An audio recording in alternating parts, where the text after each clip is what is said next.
I'm going to show you what it takes and all the costs along the way to go from this to this. Stay tuned to the end for the final total. The days here where this ugly little garage is coming down, being replaced by that 30 by 40 pole barn. Hi, cat. You can see it's desperately needs to come down. This thing's a mess. All this stuff in here is empty, just garbage. There's water in that bucket there, but all the rest of these are just empty. It's all gonna get put into these dumpsters. And there's everything out of the garage that I'm keeping. But even these doors are only like 6 feet tall. You can't really use them at all. Now sit back and enjoy as I tear into this eyesore and start to get this thing out of my front lawn. Now remember, if you are renting an excavator, the total demo was about 2 days, so you'd have to plan on renting it for a weekend, so you can add that to your cost.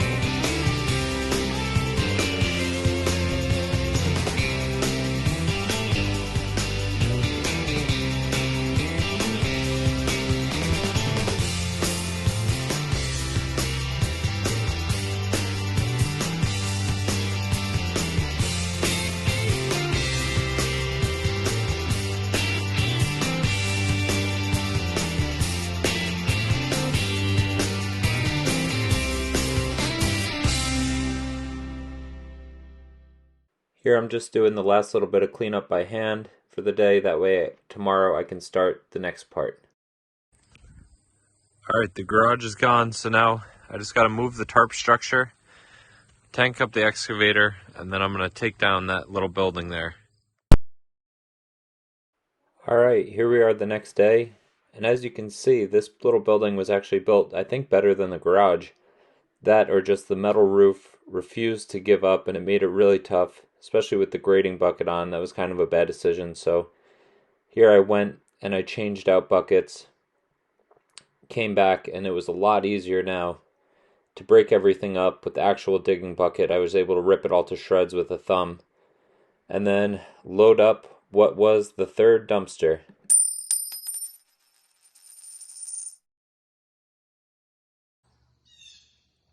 Here's where the little building was. Last weekend I couldn't videotape because it was raining so much.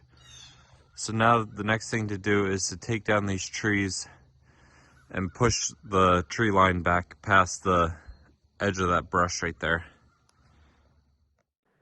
Alright, the next part here, I'm not going to add to the price because not everyone is going to have to do this to build a pole barn in place of where your garage was. Or in my case, it's really just a precaution. And I burn firewood, so I'm not a professional with the chainsaw, but I do know enough. And these were some pretty tough trees just based on their positioning and the way that they were leaning. So my whole goal was just to get them away from the new barn in case they ever were to fall in the wind that we get here. So I take the treetops and the brush, stack them on the tractor, and then take it all over to the fire pit. That way it's gone and I don't have to deal with a mess later. And you'll see me take it over on the tractor right here. Alright, so the tree that was standing there, dropped it sideways in between the tarp structure and the tree line there. And now it's over there burning. And I got a couple good firewood logs out of it. So next I think I'm going to take this tree and do the same thing and drop it that way. This one here, with all the poison ivy on it, it's kind of leaning this way towards all the materials, and this one is also leaning that way, so they're going to be a little bit tricky. I'm trying to think if I can make it go back down the hill, but we'll see. There you go, headed for the tree, moving the brush, eyeing it up, cutting, aiming. Yeah, landed it. So this is probably going to end bad, but at least it's not that big. It's maybe 40 feet tall and probably 12-inch diameter. But I'm going to try and land it onto the driveway here and hopefully not hit anything too important. We'll see. There we go. You can see I took out of this side to start to let this go first, and then left the hinge there to try and pull it against all that lean. We still landed pretty much in the driveway. Nothing got hurt. I'm so relieved that's over. Now this next tree was probably the toughest one. The whole time I was going around thinking that was poison ivy, and I was committed, ready to be covered in poison ivy. Turns out luckily it's not, but there was so much vine on this tree that added a lot of weight to it because it's just covered in leaves and it was wet. So, I mean, it was hard to tell which way it was going to go, and sometimes those vines are even strong enough to stop the tree, so it was just a hard one for me to read. I'm no professional again, so I just gave it my best effort, thought I was prepared, and as you'll see here, I really wasn't. I had left my wedge somewhere else, and it was a steel splitting wedge. It wasn't even a felling wedge, so I'm sure a professional could have come in and made this look a lot easier than I did, but at the end of the day, got it down, it landed where I wanted it, and that's really all that matters. If I wasn't making an idiot of myself on the internet with a chainsaw, I probably wouldn't be getting watched, so here we go.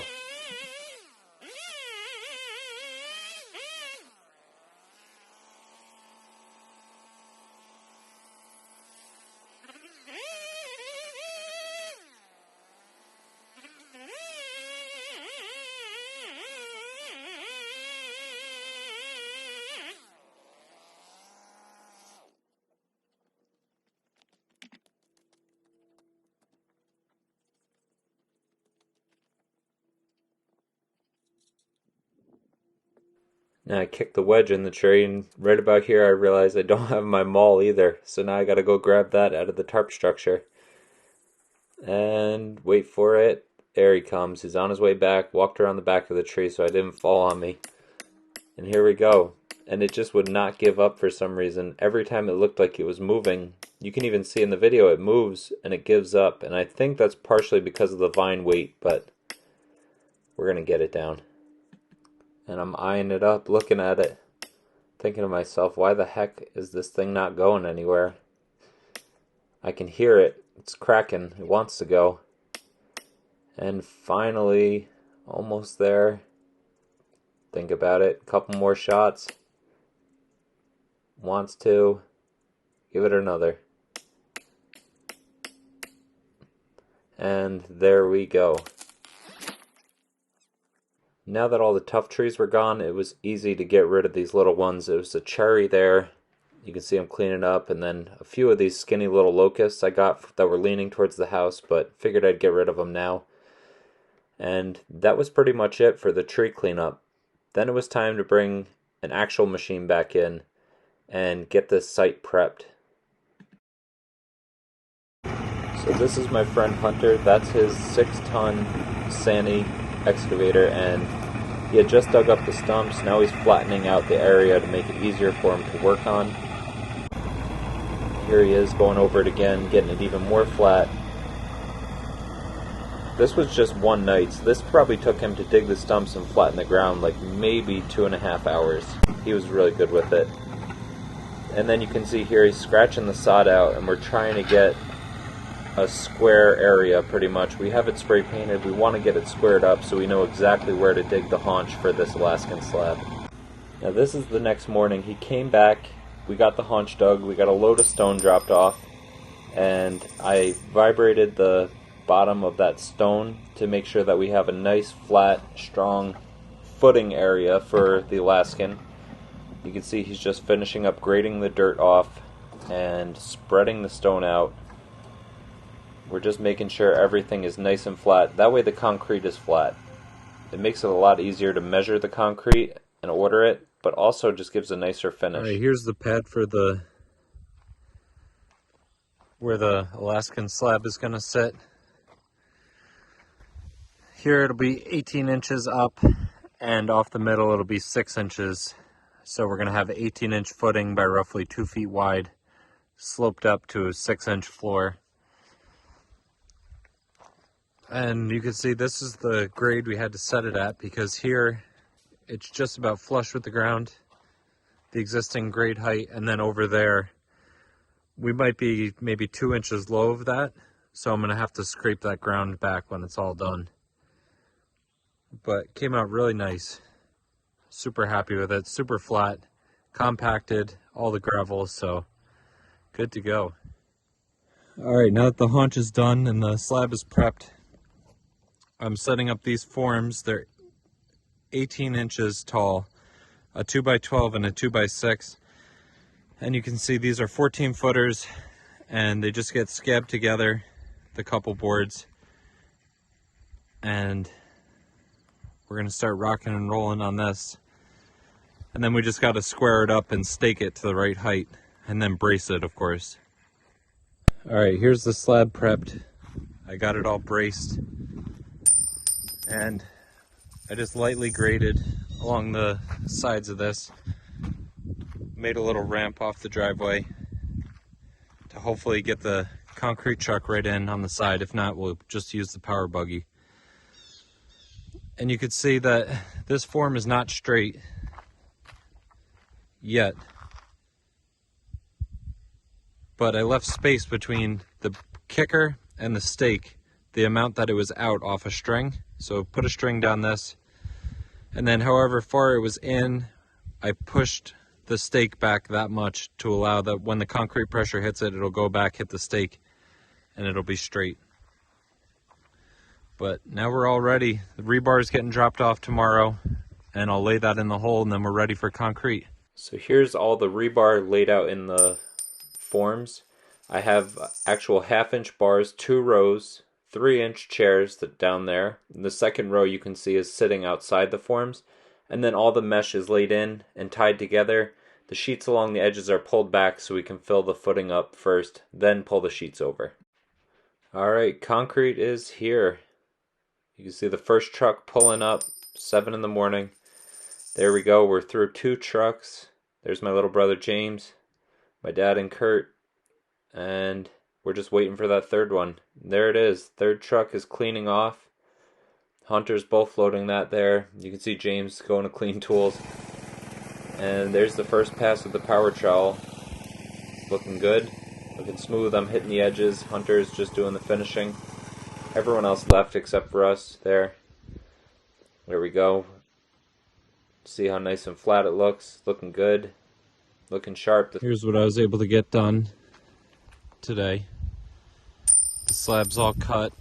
You can see this is the door opening there, door opening there.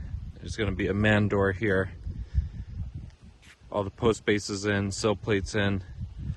The slab's cut, and there's sealant in the crack.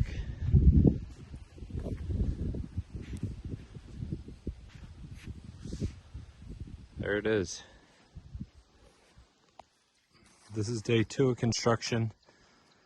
All the poles are in. The header on the outside is complete. Everything's braced. And that side and this side are finished header. Just ran out of 2x12, so that's where we're at. Alright, today's Sunday. You can see I got all the girts on the walls. My dad came over and helped me. Just except for that top row, there's going to be one more row that goes around, and all the pieces are cut and tacked where they go. It's just that the braces are in the way. So once the trusses are on, then I'll pop the braces off and then put the top band around.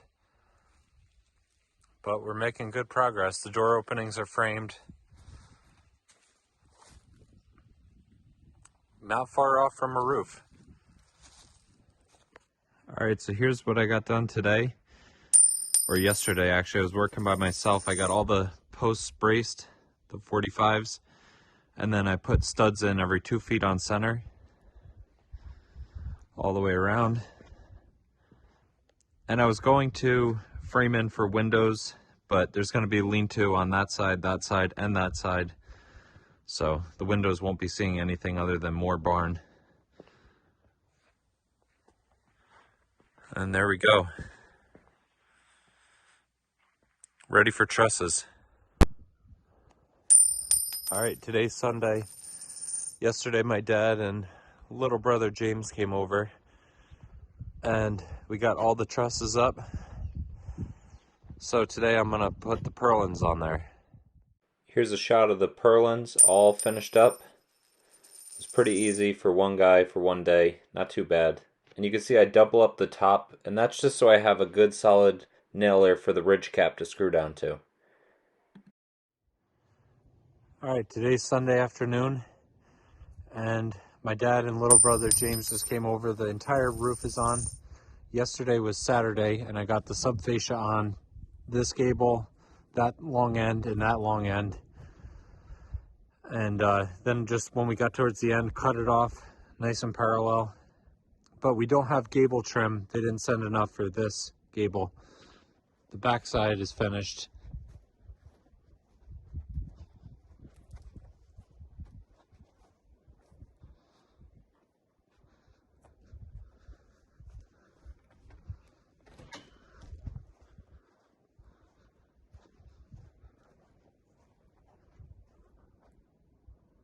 Gable trim there. So ready to start the walls now in the soffit. All right, so it's a Sunday. Yesterday my dad came over, and unfortunately with the kit came this vinyl soffit, and I got 3 sides done.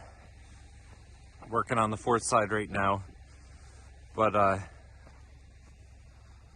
hopefully today we'll finish out the soffit and get the gable trim on. I mean the fascia, and then this last gable trim.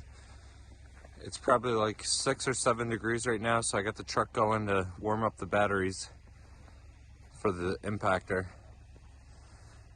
We're almost there. Okay, so we already know they shorted us 2 pieces of gable trim, right? They built the kit. So now I go to get the fascia, and there's 10 10-footers. This building is 40 by 30.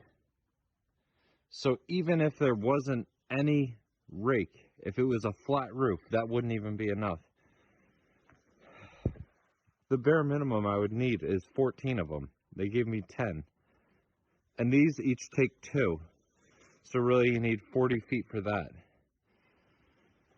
I need like 16 of them. They shorted me like 6, which is really frustrating. Because you get to this point in the project, it's December, it's cold, and now I'm gonna wait more to finish this thing. And I know that there's gonna be other pieces missing, which is even more frustrating. But just wanted to share that. Pole barn kit, incomplete. Not to count the 2x12s, I was shorted 3 16s for the headers. Here's the barn just about finished. The only thing missing is the fascia going up the rakes. This took 3 days to put the 2 doors in and put all the tin and the trim on. You can see we're not finished cleaning up all the stuff. There's this side.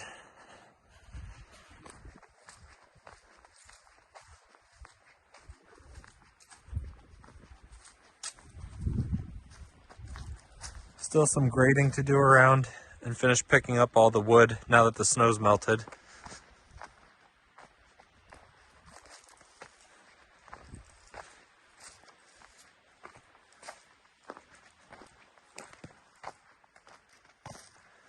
And then back down the other side. Inside, it's gonna stay unfinished for a while. You see, you got my dad's excavator and all the stuff in here, and there's still plenty of room. And I just need garage doors.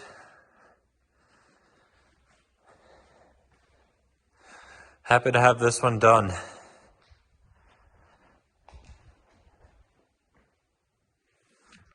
What do you think, Lou? All right, here's our totals. So we had labor 232 man hours, excavator weekend rental about 450, excavator and operator 1500, Dumpsters $13.50, load of stone $500, plastic and bracing $550, concrete $67.50, miscellaneous hardware $500, garage door estimated $5,600, and the pole barn kit at $12,500. Now I did not pay exactly this much because I was able to trade a lot of my labor for other things. And the man hours means if you were one person, how long it would take one person to complete this project, plus or minus, and then you multiply that if you're hiring someone by their hourly rate, and that'll give you your grand total. Thank you guys for watching. Please like, subscribe, and follow. Thanks.